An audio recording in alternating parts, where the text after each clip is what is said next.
Welcome to my lazy blog. আরেকটা ব্লগে আপনাদের স্বাগত জানাই।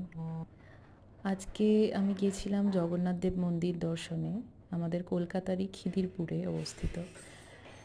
এক অদ্ভুত প্রশান্তি, কিছু চাওয়া বা পাওয়া বা পাচ্ছি না সেই কমপ্লেন থেকেও বড় জায়গা হলো এক অদ্ভুত শান্তি পাই গেলে।